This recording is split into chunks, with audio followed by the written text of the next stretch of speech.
여러분이 하루 종일 일을 하잖아요. 너무 힘들어. 정말 힘들게 일하고 집에 가서 누웠어요. 이제 누워서 불 끄고 누워서 이제 잠이 들락말락 하는데 갑자기 누가 쾅쾅쾅 하고 문을 두드리면 기분이 어때요? 너무 놀랄 거예요. 그래서 나가 보니까 친구예요. 그래서 이게 무슨 일이 있나? 아니 이 밤중에 웬일이야? 누구 돌아가셨어? 아니 뭐 차 사고 났어? 어쩐 일로 우리 집에 왔어? 그랬더니 그 친구가 하는 말이, 나 너무 배고파, 내 친구 하나가 놀러 왔는데 너무 배고파서 그러는데 빵 3개만 빌려줄 수 있어? 라고 말한다면 여러분 기분이 어떨 것 같아요? 솔직히 너는 이제 내 친구 아니야, 끝, 이럴 거예요. 어떻게 했으면 좋겠어요? 여러분 오늘 비유가 지금 이러한 상황에 나타나고 있어요. 이게 5절부터 7절까지 다시 한번 읽습니다. 시작. 또 이르시되 너희 중에 누가 덫이 있는데 밤중에 그에게 가서 말하기를 덫이여 떡 3덩이를 내게 구워달라. 내 덫이 여행 중에 내게 왔으나 내가 먹일 것이 없노라 하면 그가 안에서 대답하여 이르되 나를 괴롭게 하지 말라. 문이 이미 닫혔고 아이들이 나와 함께 침실에 누웠으니 일어나 내게 줄 수가 없노라 하겠느냐. 아멘. 여러분 오늘 나타난 이 모습 보면요, 3명이 정해요. 친구 한 명이 나오는데 누구예요? 여행한 친구예요. 여행하다가 밤에 온 친구. 또 한 친구는 누구예요? 그 친구를 영접한 친구. 또 한 친구는 누구예요? 떡이 없어서 밤에 떡을 빌리러 간, 떡이 있는 떡을 빌려준 친구. 이렇게 3명의 친구가 등장합니다. 근데 왜 굳이 이들이 밤에 왔을까요? 여러분 어떤 분은 이제 팔레스타인이 너무 뜨거워서 여행을 밤에 한다라고 하는데 보통 역사를 보면, 문화를 보면 그렇지 않아요. 왜냐하면 지금처럼 치안이 안전한 게 아니라 사막이나 이런 데 보면은 강도들이 너무 많은 거예요. 그래서 밤에 다닌다는 것은 죽을 수도 있다라는 거예요. 그러니까 밤에 다닌다는 것은 아주 특별한 일이에요. 정말 무슨 엄청나게 특별한 일 때문에 밤에 가는 거예요. 그래서 예수님께서 이 장면을 말씀하셨을 때는요, 굳이 밤중이라고 말씀하신 이유는 뭐냐면 그 상황이 아주 곤란한 민폐 상황을 굳이 말씀하시는 거예요. 더욱이 친구 집에 갔는데 먹을 것이 하나도 없어서 배고픈 손님을 대접할 것이 없는 상황을 주님 굳이 비유로 말씀하시는 거예요. 그래서 이 집주인 친구가 어떻게 합니까? 밤중에 떡을 3덩이를 빌리러 갑니다. 이렇게 생기지 않았어요. 보통 어떻게 생기냐면 이제 역사에 보면 시리아에서 온 떡의 모양은 이렇게 조그마한 떡이에요. 근데 이스라엘 떡은 뭐냐면 한 지름이 60cm 되는 엄청난, 피자 알죠? 피자. 그보다 더 큰 거야. 더 큰 떡이니까 보통 한 덩어리만 있으면 먹을 수 있어요, 한 사람이. 근데 그걸 3덩이나 달랬다는 얘기는 떡은 예수님이고 3개니까 삼위일체인가 보다, 이런 식으로 알라교리칼하게 설명하면 안 되고요. 그냥 많이 풍족하게 대접하기 위한 3덩이인 거예요. 자, 그러면 이 친구의 집에 떡이 있는지 어떻게 알았어요? 어떻게 알아요? 여러분 홍 집사님 집에 떡이 5개 있는 거 아세요? 몰라요? 아무도 몰라요. 우리들은 몰라요. 근데 그 당시는 어떻게 했냐면 마을마다 아주머니들이 이렇게 아침에 떡을 합니다. 그러니까 빵을 하죠. 빵을 하는데 보통 5명이 있는 가정 같은 경우는 5덩이, 6덩이를 한단 말이에요. 오늘 웬일로 10덩이래? 오늘 손님이 올 것 같아서 미리 준비해놨어. 근데 보니까 손님이 안 왔어요. 그러면 옆집 엄마가 딱 알아요, 몰라요? 이 집 떡이 3덩이 남았겠다. 그럼 남편이 때 어떻게 해요? 여보, 저 집 3덩이 남았어? 그러면 가는 거예요. 보통 이제 옛날에는 뭐 옆집에 뭐 숟가락 몇 개인지 알고 뭐 그런 얘기 들어본 적 있어요? 그 정도로 가족, 이 마을이 공동체가 아주 가까운 그런, 서로를 아는, 감시 체제는 아닌데 서로를 아는 그런 관계들이 있었어요. 자, 어쨌든 밤중에 어떻게 합니까? 소리를 지릅니다. 지금은 낮인데 밤이에요. 요즘처럼 뭐 초인종 있고 뭐 저기 전화기로 텍스트 해가지고 나 가도 돼, 이게 아니에요. 밤중에 옛날에 여러분 혹시 어렸을 때 친구들을 부를 때 어떻게 해요? 전화도 없고 막 그랬을 때 용환아 놀자 그러면 있으면 나오는 거고 없으면 안 나오는 거예요. 옛날에 그랬어요. 자, 깜깜한 밤에 너무 피곤한데 어떻게 합니까? 문을 꽝꽝꽝 들이며 소리를 지르는 거예요. 이 상황을 보고 현재 우리의 모습은 이 느낌 어때요? 세상에 아니 뭐 이런 친구가 다 있어. 굳이 밤에 피곤한데 깨워가지고 어디 세븐일레븐 같은 24시간 하는 데 가서 핫도그를 하나 먹고 오면 되지. 아니면 진짜 내가 아침에 그냥 브레이퍼스트 사주면 되는데 내일 와. 보통 이렇게 얘기할 거 아니에요. 그죠? 염치 없는 사람이네라고 말한단 말이에요. 근데 그 다음 구절 보니까 간청함이란 단어가 자다가 일어난 상황이죠. 시작. 내가 너희에게 말하노니 비록 벗됨으로 인하여서는 일어나서 주지 아니할지라도 그 간청함을 인하여 일어나 그 요구대로 주리라. 여기서 간청함이란 단어가 딱 나오니까 너무 민폐인데 그냥 계속 끊임없이 계속 두들리면서 줘, 떡 좀 줘, 떡 좀 줘, 빵 좀 줘, 빵 좀 줘 이렇게 계속 요청하면 어쩔 수 없이라도 주나 보다라고 생각한단 말이에요. 이 비유를 볼 때. 여러분 근데 이 비유를 보면서 하나님께 간절하게 끈질게 기도해야지만 응답받는다라고 생각한다면 이 비유를 잘못 본 거예요. 물론 하나님께는요 계속적으로 간절하게 구하는 것은 너무나 중요해요. 근데 주님께서 말씀하신 오늘의 비유는 그걸 말씀한 게 아니라는 것도 알아야 되는 거예요. 하나님은 내가 간절히 기도해야지만 들으시는 분이구나 라고 하나님을 오해해서는 안 돼요. 이 간청, 옛날 버전은 강청 이렇게 나오는데 헬라어로 아나이데이아라는 표현을 쓰는데요. 아나이데이아는 뭐냐면은 부끄러움이 없는, 수치가 없는 이런 말이에요.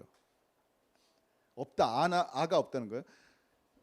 부끄러움이 없고 수치가 없도록 일어나 그 요구대로 주리라 이 말이에요. 근데 이게 언제 이렇게 간청이라는 뜻으로 persistence라는 말로 바뀌었냐면은 이제 헬라어 성경을 번역할 때가 있어요. 그 라틴어 이제 벌게이트 버전을 할 때 이거를 그 강청이라는 단어로 바꿔놓은 거예요. 이 문맥상 이 간청이 맞는 것 같다라고 해서 그냥 아나이데이아를 그렇게 그냥 바꿔놓은 거예요. 수치와 부끄러움이 이게 왜 여기 쓰일까?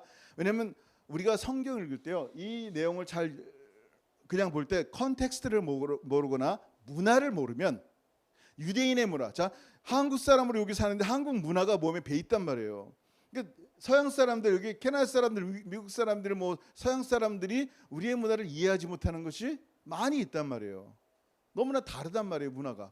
예를 들면 옛날에 뭐 I like your 이렇게 뭐 브로치 그러면 달란 얘기인가 그래서 가질래 이렇게 한국에서 오신 분들은 그렇게 많이 하잖아요. 그걸 칭찬한 건데 달라고 하는 얘기인가 하면서 그래 가질래 이런 식으로 리스폰스를 많이 했단 말이에요, 옛날에는. 왜냐면 문화가 그래가지고. 그 밥도 한 번 사면 이쪽에서 한 번 사니까 서로 사고 이런 문화로 생각했는데 요즘은 뭐 젊은 친구들은 많이 이제 그런 게 없어졌지만 이 문화라는 게 있어요. 그러면 이 성경 상황에서 그 당시의 컨텍스트와 그 당시의 문화는 어땠을까라는 거예요. 그러니까 현재 문화에 적용해서 그 비유 하나만 보니까 이 해석이 어려움이 있는 거예요. 자, 여러분 유대인들에게 있어서 손님은 누구예요? 환영해야 될 사람이에요? 환영받지 못할 사람이에요? 환영해야 되는 사람이에요. 부지 중에 아브라함은 천사를 대접한 거예요. 송아지까지 잡을 정도로 손님은 환대하는 거예요. 이들의 문화예요. 근데 중요한 게 뭐냐면 아브라함이 손님을 받으면 아브라함 한 사람의 손님이 아닌 거예요. 마을 공동체의 손님으로 여겨요. 그 당시 유대인들의 문화예요. 그러니까 이 친구의 손님은 자기의 손님과 동시에 마을 사람 전체의 손님인 거예요. 근데 빵을 대접해 당연히 손님에게 너무 최고의 것을 대접해야 되는데 빵이 없는 거예요. 그러면 마을 전체에 있을 수 없는 일이 생긴 거예요. 그래서 빵 빌리러 가는 친구가 미안해, 나 밤중에 깨어서 미안한데 빵 좀 줄래? 이런 표현을 하나도 안 써요. 당당히 달라는 거예요. 빌려달라는, 물론 이제 빌리는 거 나중에 갚아야 되지만 당당히 달라고 얘기를 합니다. 왜? 이런 문화니까. 그래서 이 친구가 뭐라고 얘기해? 빵 가진 친구를 향해서 이렇게, 내가 너에게 말로 예수님 말씀하시는 거예요. 비록 친구됨을 인하여서는 일어나서 주지 아니할. 친구끼리 밤에 내려와. 지금 애들 다 자고 있어. 친구로 인해서는 절대 안 주죠. 근데 그 간청함 뭐예요? 계속 요구한 것 때문이 아니라 그 수치를 당하지 않기 위해서, 마을 사람의 공동체 일원으로서 수치를 당하지 않기 위해서는 일어나서 그 요구대로 주리라, 이 말씀인 거예요. 여러분 잘 들어보세요. 그래서 예수님은 뭐라고 얘기하냐면 Suppose one of you, 너희 중에 누가라고 말합니다. 너희 중에 누가 줄 수 없어요라고 말할 수 있겠느냐라는 거예요. 우리의 생각으로는 밤중에 하면 당연히 안 주죠. 내일 와라고 말할 텐데 예수님의 질문은 이와 같은 거예요. 청중이 이렇게 있어요. 그 당시에 제자들과 뭐 바리새인도 듣고 막 다 듣잖아요. 유대인들이 너희 중에 어떤 사람이 이웃에게 손님 위해서 빵 3개 달라고 밤중에 찾아갔는데 나 잠자야 돼. 미안한데 우리 애들 다 자고 있어. 이미 침대에 누워서 못 줘. 라고 말할 사람이 있겠느냐라고 물어보신 거예요. 지금 같았으면 당연히 안 주죠 그러는데 예수님 당시에는 어떻게 했어요? 아니 세상에 그런 사람이 어디 있어요? 말도 안 되죠. 당장 벌떡 일어나서 자다가라도 떡 3덩이 주죠. 이 말인 거예요. 그러니까 Suppose one of you. 누가 그렇게 안 주겠느냐? 지금 성경 읽어보시면요. 그 요구대로 주리라. 이게 이제 성경의 문맥이에요. 그러니까 비유의 내용은 지금 이거예요. 간단해요. 자, 비유의 내용을 보면서 뭘 봐야 되냐면요. 밤중에 찾아간 친구는 우리가 생각하는 간청, 끈질기게 요구하는 것을 할 필요가 없다는 얘기예요. 그냥 요청하는 거예요. 자, 그러면 오늘 비유에서의 초점이 뭐냐는 거예요. 초점. 우리가 만약에 이 초점을 떡을 빌리는 사람에게 포커스를 두면요. 우리는 기도할 때 그냥 간절히 구해야 돼. 간절히 구해야지만 되는 거야. 근데 이 비유의 초점이 떡을 주는 사람에게 있다면 얘기는 달라져요. 떡을 주는 사람. 기도는 우리의 간절함으로 응답받는 게 아니에요. 성경에는 분명히 간절한 기도들이 있어요. 없다는 얘기 아니에요. 이 비유에서 얘기하는 거예요. 간절함으로 응답받는 게 아니에요. 이미 하나님께서 주시기로 약속했기 때문에 구하면 받을 수 있다는 얘기예요. 이건 다른 얘기예요. 자, 그래서 이 비유 여러분 누가복음 11장에 보면요. 비유 얘기예요 다. 한번 보세요. 이 8절이잖아요. 그럼 9절에 뭐라 나왔나 보세요. 이렇게 소리치고요. 예수님께서 청중에게 말씀하시죠. 9절 시작.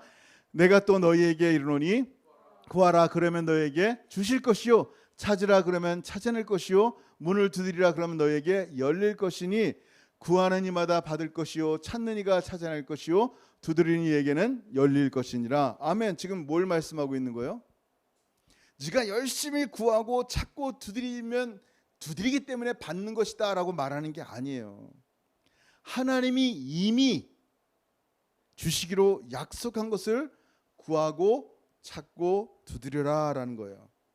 나의 열심이 아니라 하나님의 신실하심, 약속을 하신 하나님의 신실하심에 의지하여 기도하라라는 말씀이 이 말씀인 거예요. 그 당시의 문화의 얘기를 하면서 자, 그러면 우리가 하나님과 어떤 관계이길래 기도하는가? 지난번에 얘기했죠? 하나님이 누구길래? 여러분 하나님이 누구예요 여러분에게? 그냥 초월적인 신이시고 전능하신 하나님이시고 위대하신 하나님이시고 맞죠? 온 우주 천지를 만드신 하나님이시고 맞아요. 근데 그 하나님과 당신과 무슨 관계가 있냔 말이에요. 당신이 도대체 누구길래 그 하나님께 기도하면 하나님이 그 약속대로 주신다는 거예요. 아무 상관없으면요 안 주시는 거예요. 쉽게 얘기할까요? 제가 예를 들면 어떤 분의 차와 집이 너무 마음에 들어요. 그분 노크해서 저기 혹시 이름이 뭐세요? 저 토마스입니다. 토마스세요? 우리 집사님 토마스인데 혹시 댁이 죽으면 당신 집이랑 차 저 줄래요? 유산으로? 말이 돼요 안 돼요? 안 돼요. 이거는 내 아들 건데요? 내 딸 건데요? 당연한 얘기예요. 자, 하나님이 나랑 무슨 관계냔 말이에요. 하나님이 나랑 아무 관계가 없는데 내가 하나님께 기도한다요? 이거 이게 말이 안 되는 거예요. 옆집 아저씨에게 재산과 유산을 달라고 말하는 거 똑같은 거예요. 근데 만약에 하나님이 우리 아버지시면 어떻게 돼요? 얘기는 달라져요. 여러분 다 자녀였었어요. 저도 그렇고 자녀고 잘 들어보세요. 자녀들은요 이상하게 부모에게 돈 맡겨놓은 사람처럼 뻔뻔하게 요청을 할 때가 너무 많아요. 아니 지가 돈 벌어가지고 부모에게 엄마 이거 내가 갖고 있어봐. 내가 나중에 쓸 때 이거 줘. 이게 아니란 말이에요. 자기 돈도 아닌데 오늘날 공책 사야 돼. 오늘날 학원비 얼마 필요해 돼. 엄마 차비가 내가 지금 얼마 드는지 알아? 왜 이것밖에 안 줘? 마치 지금 맡겨놓은 것을 달라는 것처럼 얘기한단 말이에요. 무슨 관계이기 때문에? 부모, 자식 간의 관계이기 때문에. 뻔뻔해요. 근데 뻔뻔한데 그 뻔뻔함이 밉지가 않은 거예요. 왜? 자식이니까. 만약에 여러분 자식이 옆집 아저씨한테 가서 나 지금 학용품이 필요한데 좀 사게 돈 주세요. 이러면 어떻게 되겠어요? 속상한 거예요, 부모가. 여러분 잘 들어보세요. 밤중에 친구를 깨워서 떡 3덩이를 당당하게 달랍니다. 왜냐하면 커뮤니티의 관습 때문에. 우리 주님은요, 우리에게 기도하라 하셨어요. 지금 이 11장 전체가 기도의 내용인데요. 자, 그러면 기도의 대상이 누군지를 알려주고 말씀하시는 거예요. 그래서 11장 1절에는요, 제자들이 예수님께 기도하는 법 좀 가르쳐 주세요 라고 요청한 거예요. 여러분 잘 알겠죠? 그래서 예수님께서 11장 2절에 시작, 예수께서 이르시되 너희는 기도할 때 이렇게 하라. 아버지여 이름이 거룩히 여김을 받으시오며 나라가 임하옵시며. 뭐라고 해서 지금 주기도문을 알려 주신 거예요, 예수님께서. 그러면서 기도할 대상이 누구라고요? 아버지예요. 하늘에 계신, 마태는 하늘에 계신 우리 아버지. 누가는 이방인들이고 마태는 유대인들을 대상으로 쓴 거예요. 그러니까 하늘이라는 단어를 쓸 때 이방인들은 하늘을 볼 때 제우스라든지 어떤 다른 신에 대한 부분을 생각해요. 그래서 혼동되지 않게 그냥 아버지라 쓴 거고, 마태는 유대인들이 쓰니까 하늘에 계신 우리 아버지에 대한 이해가 있어요. 그래서 하나님 나라도 바실레아 투 데오라는 말을 쓰고 우라나톤 데온이라는 말을 쓴 게 뭐냐면 그냥 하늘을 얘기하는 경우가 있고 하나님의 다스림을 얘기하는, 그 마태랑 누가랑 그렇게 다르게 표현하는 경우들이 있어요. 근데 다른 게 아니라 그들이 이해할 수 있도록, 그 청중이, 이방인들이, 유대인들이 이해할 수 있도록 헬라인들이 하도록 말씀하신 거예요. 자, 중요한 건 예수님께서 기도할 때 뭐라고 기도하라고요? 어디 있어요? 기도할 때 아버지요. 이게 우리가 기도하는 분이 누군지를 알려주시는 거예요. 여러분이 기도하는 분이 누군지도 모르고 알지 못하는 어떤 신이시여 혹시라도 자비를 베풀 수 있는 신이시라면 저에게 응답하옵소서, 이게 아니란 말이에요. 이 아버지란 단어는요, 이스라엘 백성은 들으면 굉장히 힘든 단어예요. 왜냐하면 이스라엘에게 있어서 이스라엘 백성들의 민족의 아버지여라고 표현할 수 있어요. 근데 내가 개인적으로 기도하는데 하나님을 아버지요?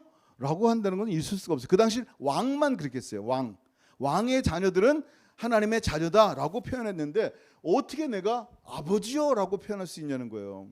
근데 이건 여러분 사실 우리도요, 하나님을 감히 아버지라고 부를 만한 존재가 아니에요. 우리는 죄로 말미암아 심판받아 마땅한 자들이기 때문에요. 근데 예수 그리스도의 십자가로 말미암아 성령 하나님을 통하여 우리가 하나님을 아버지라고 부를 수가 있는 거예요. 갈라디아서 4장 6절 시작, 너희가 아들임으로 하나님이 그 아들의 영을 우리 마음 가운데 보내사 아빠 아버지라 부르게 하셨느니라. 아멘. 여러분 우리의 존재가 바뀐 거예요. 뭐로? 너희가 아들임으로, 여기는 딸도 포함되어 있어요. 자녀임으로 너희가 아들과 딸이기 때문에 이제는 하나님을 감히 우리가 아빠, 아바 파더 라고 부르게 하신 거예요. 여러분 굉장한 이 은혜예요. 그래서 주기도문을 먼저 예수님께서 말씀하시다가 하나님께 기도하는 거, 일용할 양식을 구하는 부분을 얘기하시면서 그다음에 뭘 얘기하는 거예요?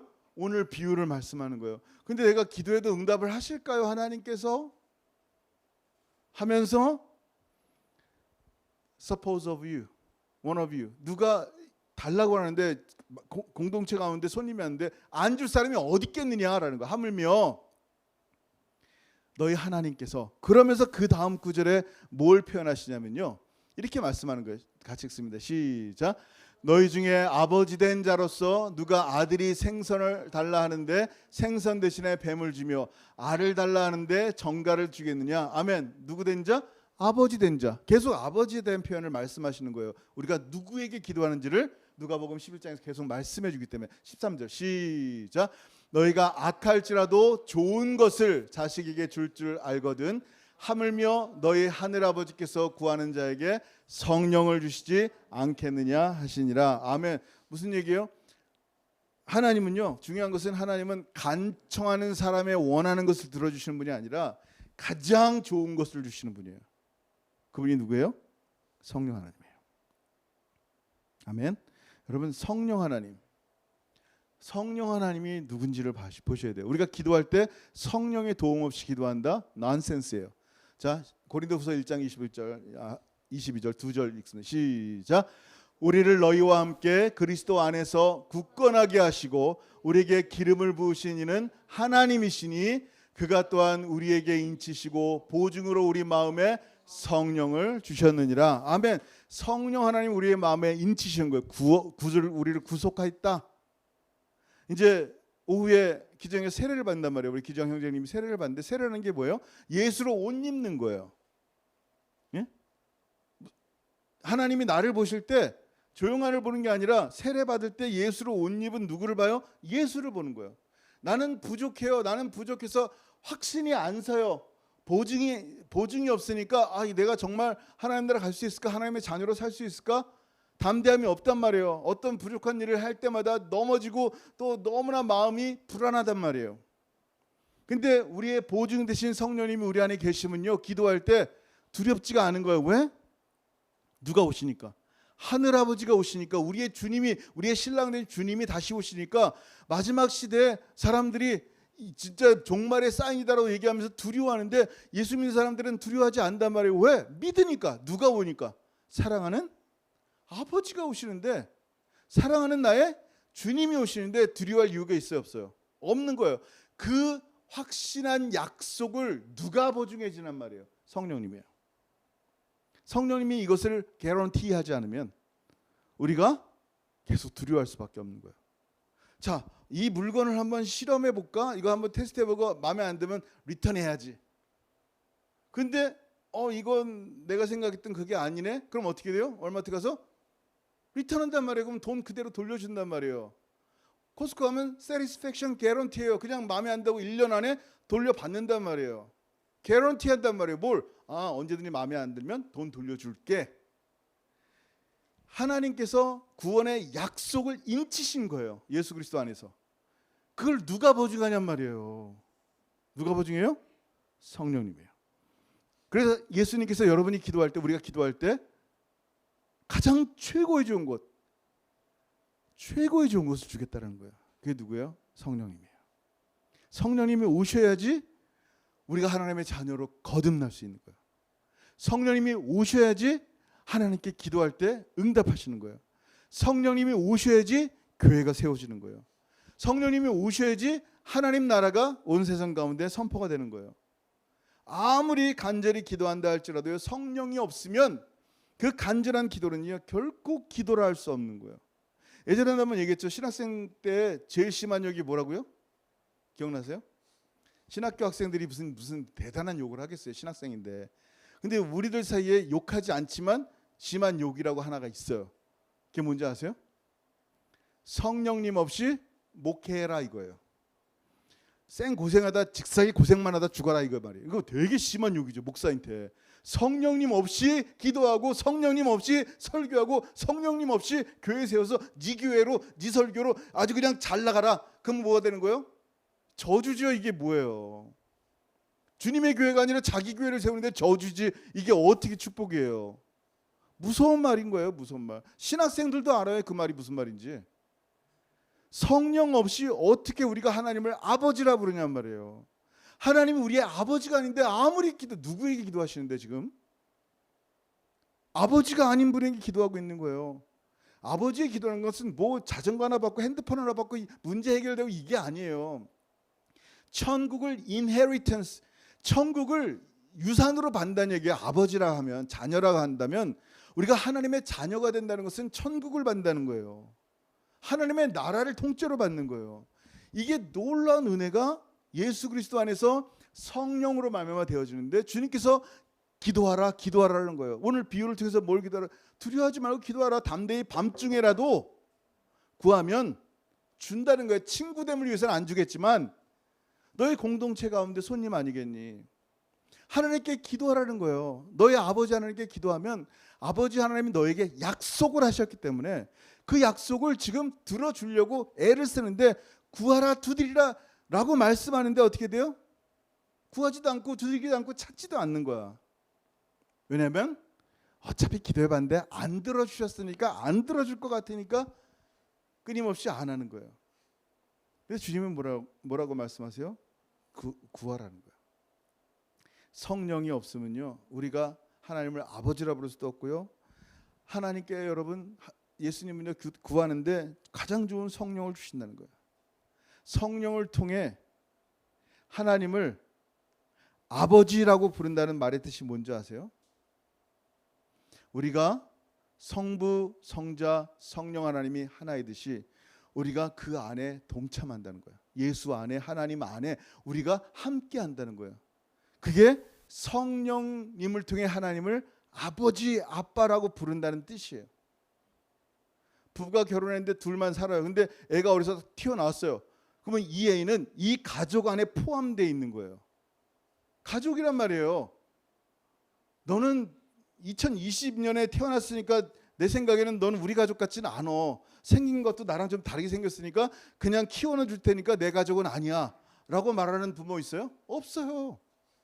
아무리 둘이 행복하게 살았다 할지라도요, 애가 들어오는 순간 그 가족인 거예요.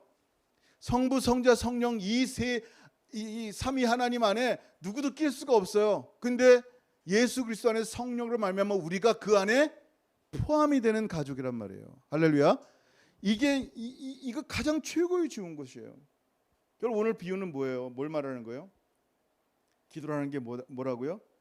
일단 기도하는 대상이 누군지 좀 알자라는 거예요.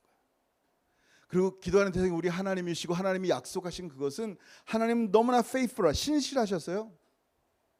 정말 하나님을 신뢰하고 믿고 기도하면 성령께서 그 약속을 보증하기까지 하시면서 그 기도는 반드시 응답된다라는 거예요.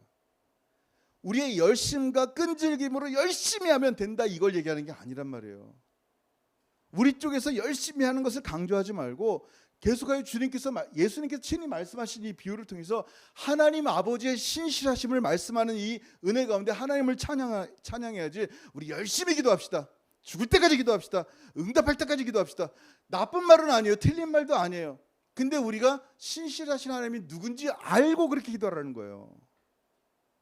약속하신 하나님은 반드시 성취하시는 신실하신 하나님을 찬양하면서 기도할 때 이 비유를 통해 하나님이 주신 말씀이 무엇인지 이해가 되고 기도하지 않을 수 없게 되는 거야. 정말 기도하면 이렇게 주신다는데 내가 여지껏 뭐 하고 있었지? 나의 아버지 하나님께 내가 지금 뭐 하고 있었지? 이렇게 된다니까요.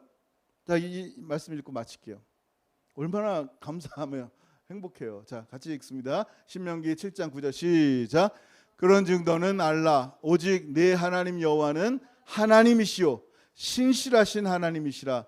그를 사랑하고 그의 계명을 지키는 자에게는 천대까지 그의 언약을 이행하시며 인애를 베푸시되. 아멘. 신실하신 하나님을 신뢰하고요, 그분께 기도하면요 하나님 반드시 응답하시고요, 하나님 어떻게 되고요, 그 언약을 반드시 이행하실 거예요.